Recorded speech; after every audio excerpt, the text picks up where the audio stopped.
This is Main Street on Prairie Public. I'm Doug Hamilton, and we call the show Main Street because this is where we gather this time of day. It's our virtual Main Street on Prairie Public, just like we have those real ones all across the state of North Dakota, where people say hi to each other and share their news and opinions and, talk about what we talk about at our main streets. And today we're going to talk about resettlement from a distant place with somebody who has vivid experiences with that. Ezet El Haider is a Yazidi refugee, correct? Yes.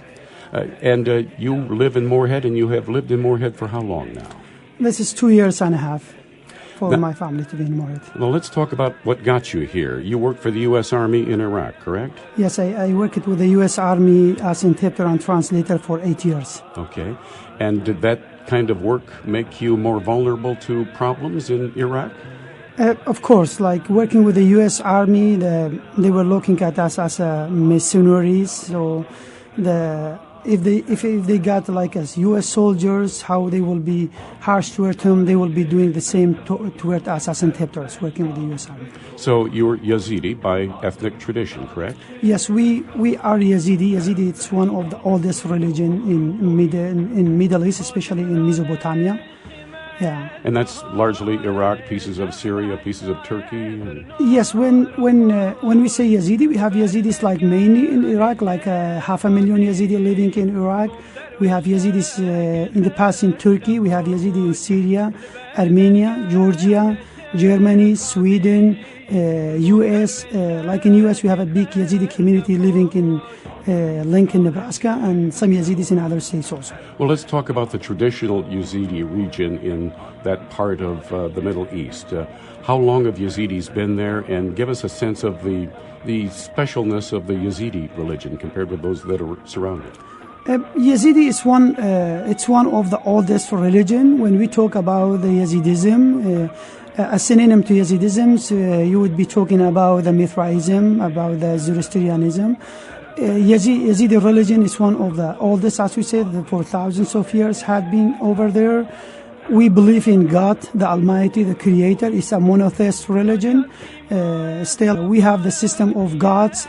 Like for each natural element, we have a god. Like God of flood, we have Pirafat. We have God of sun and lightning, Sheshems. We have for each natural, as I said, each natural elements, we have a god for that. So after that, another stage in the Yazidi religion was the stage of coming of Abraham, the prophet, and believing in what God. Although we still all the time believe that there is the God Almighty, and those gods are running the elements on earth. So then that was a big change also in the Yazidi religion, the idea of that there's only one God, which is the Creator and the Almighty at the time of the Prophet Abraham. And we have like a big stories about what was going like with the Abraham, because when we talk about the Abraham, his wife, one of his wife's names is Hajar. Hajar name is very famous in the Yazidi religion. If you go to any Yazidi villages, you're going to see thousands of females with the Hajar name. Okay, so this is a religion that shares the Prophet Abraham with Judaism, Christianity, and the Islamic religions, correct? Yes. I mean, like for us Yazidis, we believe that it's God is the peak. If we compare it to the mountain, God is the peak. We, as for us Yazidis and other religions, we are climbing from different points from the religion, reaching the same goal, which is the God.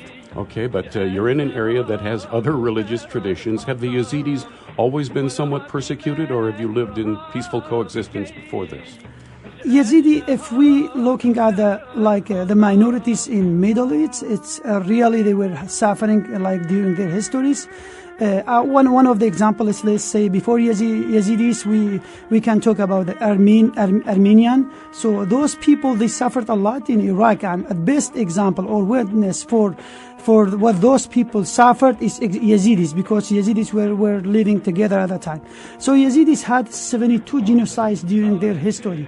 Because of living in Middle East, living in Middle East, the main dominant religion is Islam, and sometimes because of some radical extremists, it makes it for the minorities to be really hard to live over there. So in our history, as I said, 72 genocides, when like from time to time there was a genocide against my people. Some of them were by the Ottoman Empire, some of them by the Persian Empire, some of them by the Muslims in Iraq, and one of them was from the Kurds also, like we call one of the prince called Muhammad al-Rawan disease. He killed Yazidi by thousands. That was 1845. And Henry Austen Layard, one of the British writers, he was a witness to some of those genocide that happened to the Yazidi, and that one was one of it. So the Yazidis have been persecuted for being Yazidi for a long time. Yes. I mean, we as Yazidis, we have been persecuted because of our beliefs, because of our tradition, and because of our history. And where does that push them then? When you're persecuted, typically you might go someplace where you won't be persecuted. So have the Yazidis been moving out of that region for a long time? If we compare the Yazidi populations to the past, according to the history, our history, Yazidis number was like larger before. Although, like if you compare it to the years, if you compare it to the years supposed to be bigger, but now we are smaller. So before now, we had like in Iraq, our number was larger than that, and because of that, people started to immigrate from the area and try to reach like a safer and a better place for their kids to live. That's why we have more than 100,000 Yazidi people living in Germany and other places and in U.S. also. Tell us about your process, your personal refugee relocation to Moorhead. What did that entail? What happened to you and your family to get here? Back in Iraq, as we mentioned, I worked for the U.S. Army for 8 years. And while I was working with the U.S. Army, like what we are doing today, I was like interviewing face-to-face with many detainees, including like 70 or 80% of them, they were terrorists. So being in that process, it was always dangerous for me and my family to stay over there. Because of the corruption, because of the political issues, because of the religion, many of those people got released after that, especially when at the beginning it was in U.S. was running it, but after that when U.S. passed it to the Iraqis, a big gap failed over there. So for us was really dangerous. So I was seeing that there was no future for me and my family over there. That's why we decided to apply for the special immigrant visa to come to U.S. And you got a special visa because you had worked with the U.S. Army? Yes. So this is a very different part of the world. Talk about the transition you and your family experienced going from where you lived in Iraq to where you live in Minnesota now. In my life, I was from a poor family. But when I became young, I started to believe in life, started to believe in change and how to change my life. So I was even back in Iraq when there was internet. I was reading articles or watching short videos by John C. Maxwell about leadership and how it could change our life, how we have to adapt it, how we have to deal with others. So it started from there. I started to look at it back in 2005. I said, this is not the life that I want. I mean, it's really hard. I'm from a poor family. The roof of my house, we had a house of 2 rooms. It was leaking during the winter time. So the family was suffering. And when back in 2005, I said, this is not the life that I wanted. So that I decided to change that life. I joined the U.S. Army for 2 reasons. First, I believed in what the U.S. Army was doing for getting the Iraqi people, overwhelming the terrorists. And the second reason was because I was from a poor family. I said I have to change my life and get some money and stuff like that. So I said to take care of my family. So I started over there. By working with the U.S. Army and believing in change, that changed my life completely. Not only my life, but the life of the people who were living with me and around me. So in 2014, I got a chance to come to U.S. We came on May 12, 2014. We landed in Chicago airport. It was a big change. Coming from a simple country that you rarely use internet, you rarely, like everything if you could work for one day, it will be enough for 3-4 days to come in like a big country like US, like when technology is ahead of everything. It was difficult at the beginning, but step by step we started to accommodate, assimilate to our communities, our traditions, at the same time accommodate to the new community that we become a part of it. So step by step, we started to go with it. And when I came to Moorhead, I said the first step for us is to get education, because for us we believe that education is the head of everything that could change. If you're talking about poverty, then education is over there to get rid of that. If you try to get a better job, then education is over there. If you start to believe in life, then education will teach you how is whatever. So I started with education. I'm a student in MSUM, double majored in communication and international studies. Till today, I have 1 year to be graduated. My wife is till now she's in adult basic education. She's preparing to get her GED. My kids, I have 5 kids. One was in first year, one in kindergarten, one in Head Start, and the 2 others at home. One of them is baby.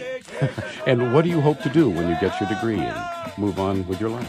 I would like good education, work in the academic, and get a better job, and separate the idea of how living together, because I'm working in the community also, using the knowledge that I'm getting to serve in the community and to show to the others how we as minorities, or how we as people from diverse countries, diverse backgrounds could live together peacefully.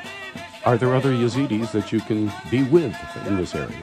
We have 28 Yazidi members in Fargo, living in Fargo, Moorhead area, that we are have good connections together because of keeping our traditions, because of celebrating, because of our feasts. Besides that, we visit the Yazidis in the other areas also. Last 3 weeks ago, we went, my family, we went for 3 days to Lincoln, Nebraska. There was a conference over there. I'm trying to do my best to be a part of whenever there's any academic conferences or workshops, so I try to be there.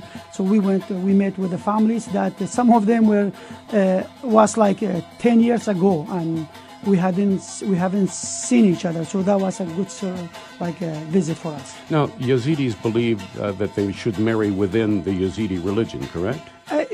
It's for us, we as Yazidi, because everything of it comes while we were living back at home. So but just guess when two,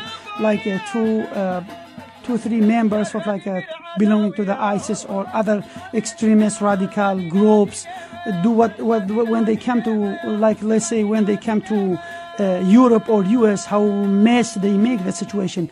Then imagine being living in that area when you are in an area when it's dominated by those kinds of traditions and cultures, how hard it would be. That's why we as Yazidis, we were a kind of because of the genocide that happened towards us, we were a kind of a closet group. We were even sometimes avoiding to do our rituals, because in order not to allow the others to talk about us and to decide to be harsh toward us. So that's why Yazidis, we prefer to get married between each other.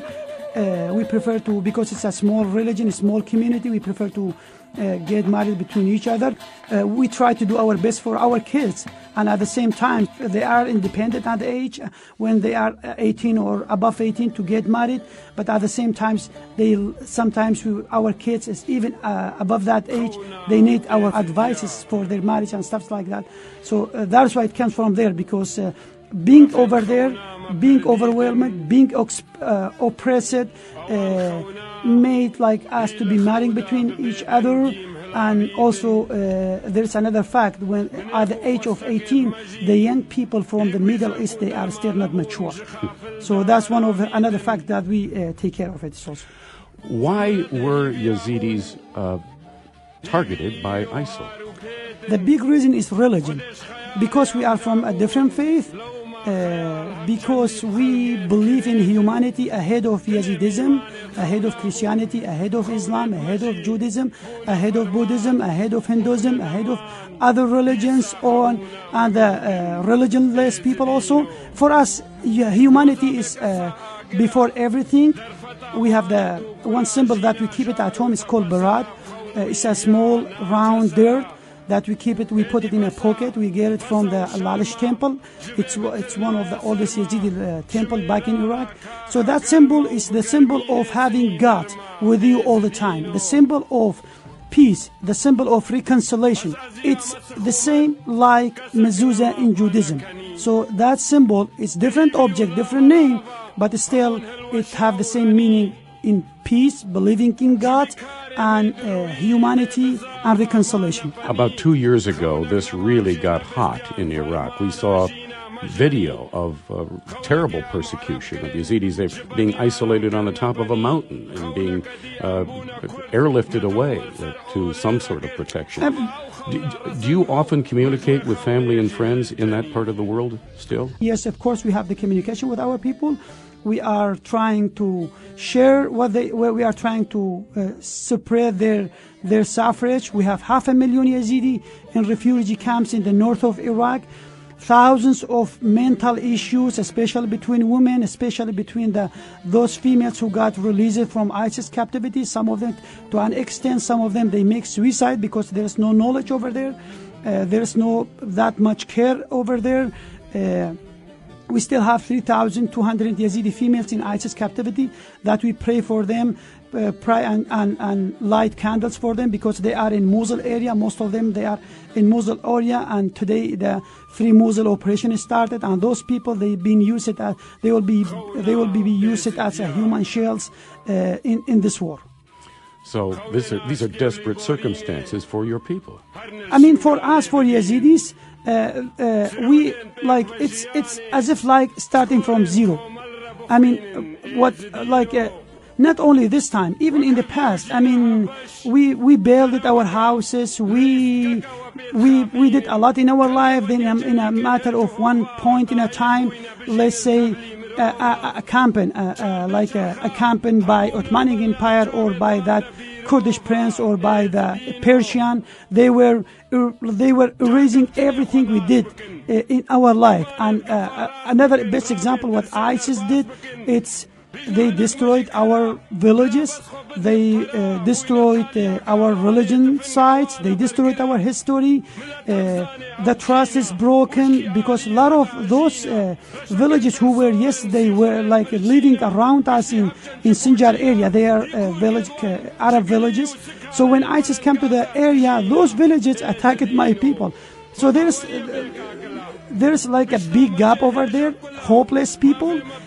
We have some pictures for some of the Yazidi released.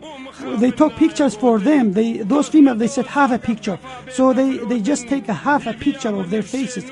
So I started to put all those half pictures, because those half pictures, they reflect, they are the symbol of a lot of things in life. I mean, those half pictures are telling humanity and international community that we are no one as Yazidis, that we are suffering, that no one is caring about us.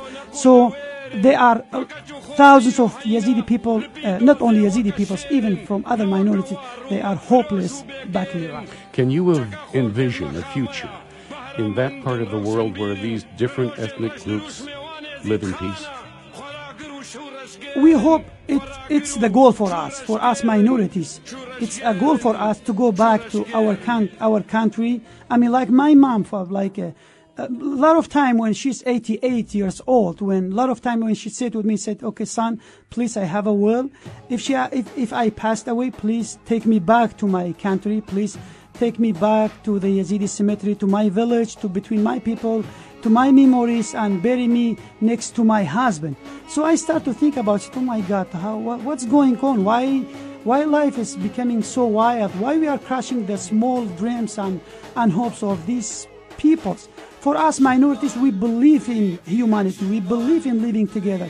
We wish that there will be a free Iraq, a democratic Iraq. But still, sometimes it's really hard because like ISIS over there, like last couple of days in Iraqi parliament, instead of focusing on the ISIS and the issue that ISIS are making and how it's dehumanizing people, the Iraqi parliament issued a law against banning the alcohol in Iraq. I'm not a supporter for alcohol, but for us, for minorities, everything starts with a step. So that alcohol is a kind of a individual freedom, and it's related to the human rights. If you violated that right, then tomorrow you're going to be doing some other violations. You're going to be making you're going to be oppressing the minorities over there. But our wish and hope for the future to have a democratic, free Iraq, like a peaceful homeland for all the minorities living together. Although it's hard. But your new homeland is Morehead, Minnesota. I'm from Morehead, Minnesota. I worked with the U.S. Army. I'm doing my best in the Fargo Morehead area community. I'm so proud, and I'm doing my best to be an active element in pushing forward for all of us living together and having a more bright, colorful community. Well, thank you for sharing your experience and your knowledge with our listeners today. Thank you. Yazidi refugee Izzat Al-Haider, currently living in Morehead. Izzat Al-Haider, currently living in Morehead. Izzat Al-Haider, currently living in Morehead.